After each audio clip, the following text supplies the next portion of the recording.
وفي هذا الفيديو هذا ان شاء الله غادي نحضر معاكم الغريبيه ديال زمان بواحد المكون اللي غادي يخليها بنينه بزاف. كنت حضرتها معاكم بالقرفه، واليوم غادي نحضرها معاكم بمكون اخر كما قلت لكم كيعطيها واحد البنه مختلفه وكتجي مرمله وهشيشه وكتذوب في الفم.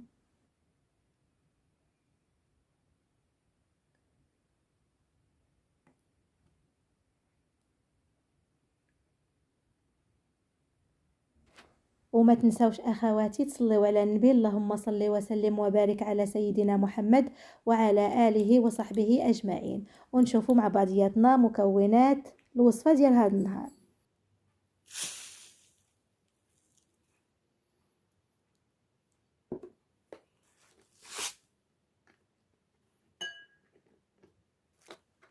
احتاجينا الكاس ورباع ديال السكر سنيده، غادي نضيف له كاس ورباع ديال الزيت كما شفتوا معايا،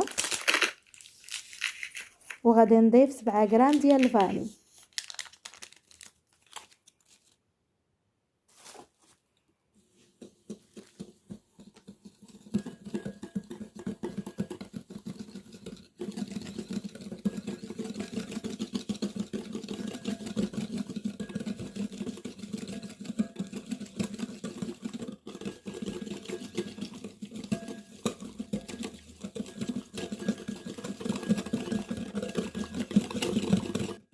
من بعد ما خلطت مزيان غادي نضيف ما يعادل 3 ديال المعالق كبار معمرين مزيان من جنجلان او السمسم اللي كيكون محمر من قبل.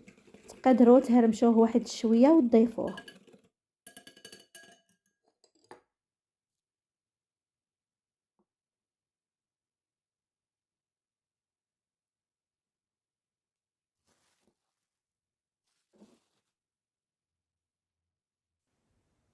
وفي هذه المرحله كنكون ضفت 3 ديال الكيسان ديال الدقيق نوعيه جيده اللي هو الفورس او الفرينه، وضروري ما تغربلوه قبل ما تضيفوه.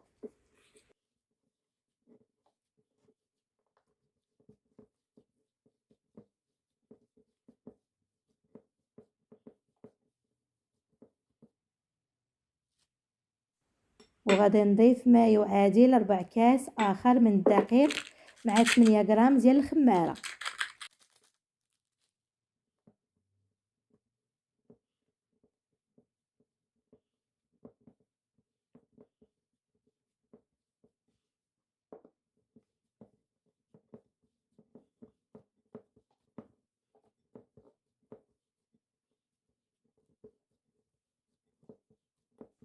وكنبقى كنعجنها كما كتشوفوا معايا بهذه الطريقه هذه باش تعطيكم واحد النتيجه زوينه في الاخير.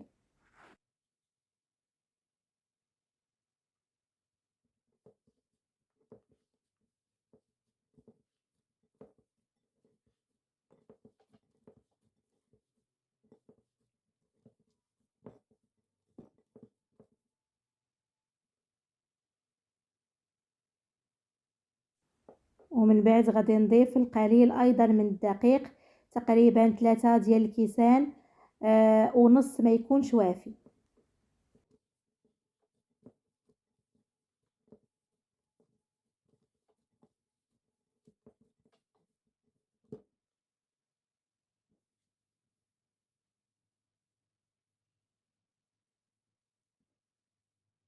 من بعد كنجيب الصينيه اللي غادي تدخل الفران. من الافضل تفرشوا لها ورق الطبخ، وهنا عندكم الاختيار في الشكل ديال الغريبيه. الا بغيتوا مثلا كما ديروها كما درتها انا، يعني كتكوروا وتضغطوا عليها او لا تخليوها يعني مكوره باش تجيكم هكذا مقببه.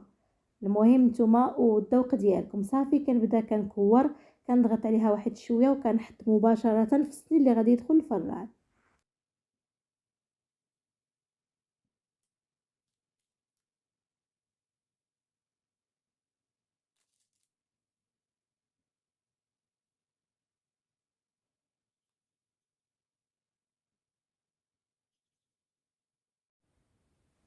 من بعد ما جبتها من الفران خليتها تبرد على خاطرها، عاد بديت يعني كنهزها من الصيني وكنحطها في الطبق بالنسبه للطريقه ديال الطياب راها مهمه بزاف باش تنجح معاكم.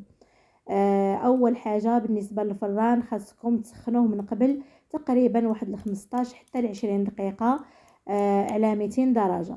من بعد ما تدخلوا الغريبيه طيب غادي تنقصوا لها الفران لاقل درجه، غادي ديروا الصني في الوسط يعني يكون بعيد على النار اللي كتكون من الفوق باش ما يتخطفش في الطياب يعني وتشقق على خاطرها الغريبيه.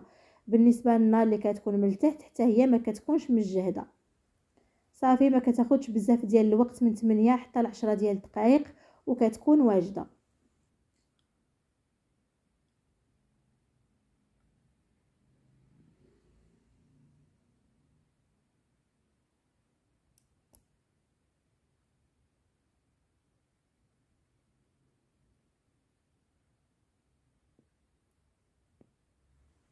بالنسبه لهاد الحلوى الثانيه اللي كتشوفوها يعني حطيتها لكم مع الغريبيه ان شاء الله، راها موجوده في الصوره اللي حطيت لكم في المينياتور. ان شاء الله غادي نحطها لكم في الفيديو الجاي.